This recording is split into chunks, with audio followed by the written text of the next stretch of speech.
Saudar a todos com a doce e gloriosa paz do nosso Senhor e Salvador Jesus Cristo. Eu sou o pastor Rômulo. Esse é o projeto, o propósito ao qual o Senhor assentou na tábua do meu coração da leitura da Bíblia para o ano de 2025. Estamos no livro de 2 Samuel, capítulos de número 4, 5 e 6. Vamos à leitura? 2 servos de Isbosete o matam e trazem a cabeça a Davi. Ouvindo, pois, o filho de Saul que Abner morrera em Hebrom, as mãos e lhe trouxeram a todo Israel e pasmou. E tinha o filho de Saul 2 homens capitães de tropas, e era o nome de um Baaná e o nome do outro Recabe, filho de Rimom, o Berotita, dos filhos de Benjamim, porque também Berote se reputava de Benjamim. E tinha fugido os Berotitas para Gitaim, e ali tem peregrinado até o dia de hoje. E Jonatas, filho de Saul, tinha um filho aleijado de ambos os pés, que era da idade de 5 anos. E as novas de Saul, Jonatas viera a Jezreel, e a sua ama tomou-o e fugiu. E sucedeu que, apressando-se, ela fugiu e caiu, e ficou coxo, e o seu nome era Mefibosete.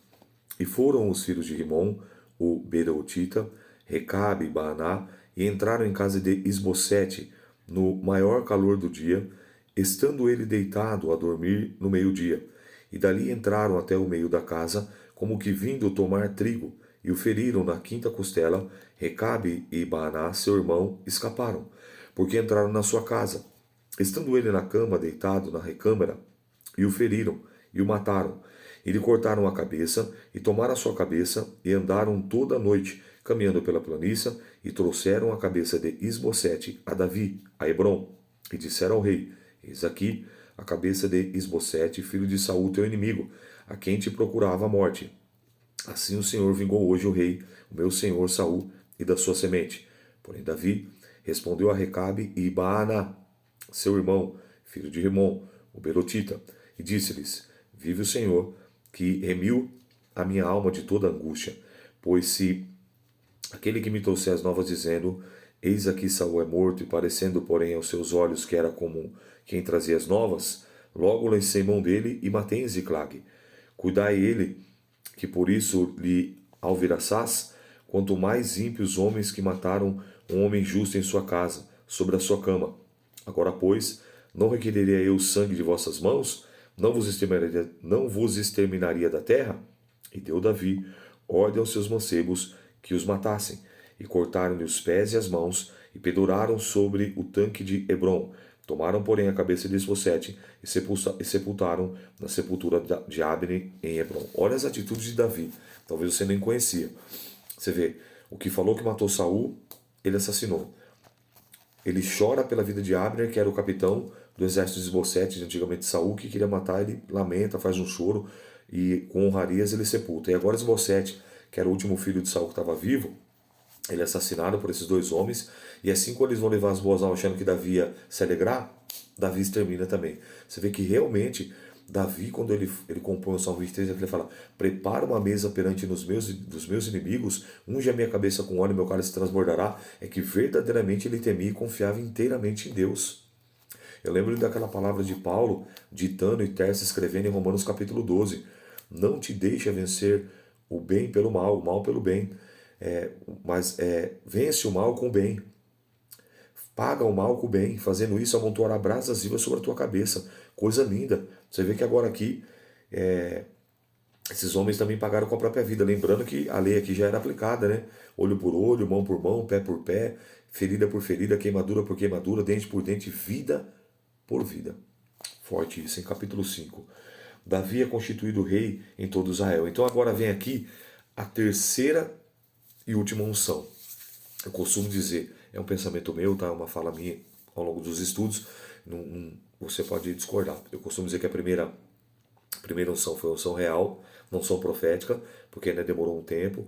A segunda unção foi a unção real, e a terceira unção é a unção sacerdotal, ou seja, que a bênção foi completa, né, onde ele unifica o reino. Davi é constituído rei em todo Israel. Então todas as tribos de Israel vieram a Davi a Hebrom, e falaram dizendo: Eis-os aqui, teus ossos e tua carne somos. E também dantes, sendo Saul ainda rei sobre nós, eras tu que saías e entravas com Israel. E também o Senhor te disse: Tu apacentarás o meu povo de Israel, e tu serás chefe sobre Israel. Assim, pois, todos os anciãos de Israel vieram ao rei em Hebrom. O rei Davi fez com eles aliança em Hebrom, perante o Senhor, e ungiram a Davi rei sobre Israel. Da idade de 30 anos era Davi, quando começou a reinar, e 40 anos reinou, ou seja, 40 anos e 7 meses, porque ele reinou 7 anos e 6 meses em Judá, e o restante ele reinou em Hebrom, quando ele unificou o reino. Perceba que é algo muito interessante, que da primeira unção até a terceira unção, passaram-se aproximadamente entre 13 e 14 anos. Então, se ele tivesse 17 anos, né, porque ele não podia estar na guerra, então foram 13 anos.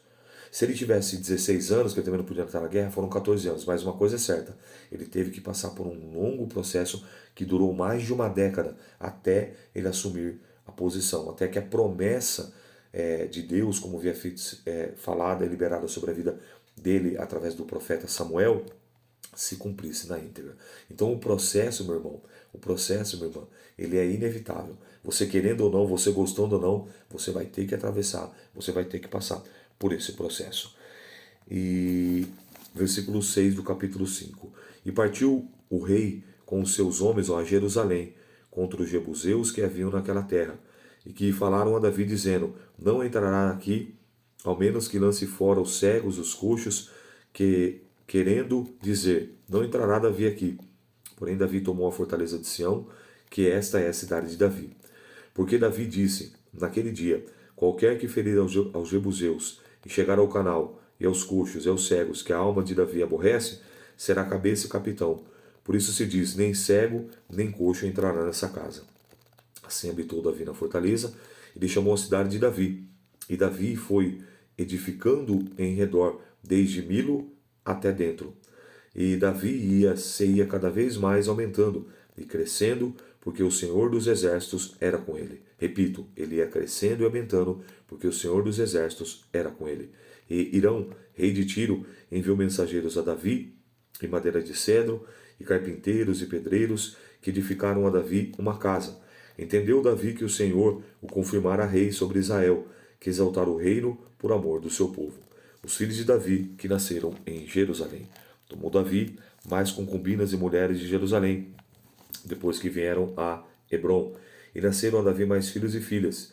Esses são os nomes dos que nasceram em Jerusalém: Samua, Sobabe, Natã, Salomão, Ibar, Elisua, Nefeg, Jáfia, Elisama, Eliada, Elifelete. Ouvindo, pois, os filisteus que haviam ungido a Davi, rei sobre Israel, todos os filisteus subiram em busca de Davi, que, ouvindo Davi, desceu à fortaleza, e os filisteus vieram e estenderam-se pelo vale de Refaim. Davi consultou o Senhor, dizendo: Subirei contra os filisteus? Entregamos-á nas minhas mãos? E disse o Senhor a Davi: Sobe, porque certamente entregarei os filisteus nas tuas mãos. Olha que intimidade, né? Olha que coisa tremenda. Então veio Davi a Baal-Perazim e feriu ali a Davi, e feriu-os ali. Davi disse: Rompeu o Senhor os meus inimigos diante de mim, como quem rompe a água. Por isso chamou o nome daquele lugar Baal-Perazim. E deixaram ali os seus ídolos, e Davi e os seus homens os tomaram. E os filisteus tornaram a subir e estenderam pelo vale de Refaim. E Davi consultou o Senhor, a qual disse: Não subirás, mas rodeará por detrás deles, e virás a eles por defronte das amoreiras. E a dizer que, ouvindo eu o estrondo de marcha pelas copas das amoreiras, então se apressarás, porque o Senhor saiu então de diante de ti, a ferir o arraial dos filisteus. E fez Davi assim, como o Senhor lhe tinha ordenado, e feriu os filisteus desde Geba até a Gezer. Davi traz a arca para Jerusalém. Tornou Davi a juntar todos os escolhidos de Israel em um número de 30.000. E levantou-se Davi e partiu com todo o povo que tinha consigo a Baalá de Judá, para levarem dali para cima a arca de Deus, sobre a qual se invoca o nome do Senhor dos Exércitos, que se assenta entre os querubins. E puseram a arca de Deus num carro novo, e levaram da casa de Abinadab, que está em Gibeá, e Uzá e Aiô, filho de Abinadab, guiavam o carro novo. E levantando-se a arca de Abinadab, que está em Gibe, com a arca de Deus, Aiô ia adiante da arca, e Davi e toda a casa de Israel alegravam-se perante o Senhor, com toda sorte de instrumentos de pau, de faia, com as harpas, com os saltérios, com os tamborins, com o pandeiro e com os símbolos. E chegaram à eira de Nacon. Estendeu Uzá a mão à arca de Deus e pegou nela, porque os bois deixavam a pender. Então a ira do Senhor se acendeu contra Uzá, e Deus o feriu ali, e por imprudência, e morreu ali junto à arca de Deus. Ou seja, a arca ia caindo, Uzá foi na melhor das intenções para tentar segurar a arca, mas como ele não era levita, como ele não tinha autorização para estar ali, não era para estavam conduzindo a arca de uma maneira errada, como nós já vimos que ela tinha que ser levada pelos umbrais, no ombro dos levitas, dos varões, estava sendo conduzido de uma maneira totalmente equivocada.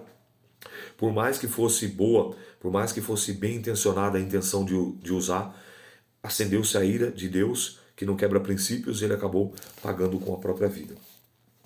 Então Davi se contristou muito, porque o Senhor abriu uma ruptura em Uzá, e chamou aquele lugar Pérez Uzá, até o dia de hoje. E temeu Davi o Senhor naquele dia, e disse: como virá para mim a arca do Senhor? E não quis retirar-se dali para a arca do Senhor, na cidade de Davi. Mas Davi fez ficar na casa de Obed-Edom, o Gitita. E ficou na arca do Senhor na casa de Obed-Edom, o Gitita, 3 meses. E abençoou o Senhor Obed-Edom e toda a sua casa. Então avisaram a Davi, dizendo: abençoou o Senhor a casa de Obed-Edom e tudo quanto tem por amor da arca de Deus. Foi, pois, Davi e trouxe a arca de Deus para cima da casa de Obed-Edom e a cidade de Davi com alegria. Perceba que coisa interessante. Olha a maneira como nós tratamos. Lembra que a arca representa, tipifica, simboliza a presença de Deus. A arca do concerto, a arca do testemunho, a arca da aliança. Lembra que dentro dela, tinha o pote de ouro com maná, simbolizando Jeová Jireh, o Deus da provisão. A vara de amendoeira que não somente floresceu, mas produziu amêndoas, representando o ministério araônico, sacerdotal, e as 2 tábuas do decálogo, os 10 mandamentos, as 10 palavras, representando a lei. E ela ficou por 20 anos na casa de Abinadab e não tem nenhuma notícia. Você vê, ficou 20 anos lá.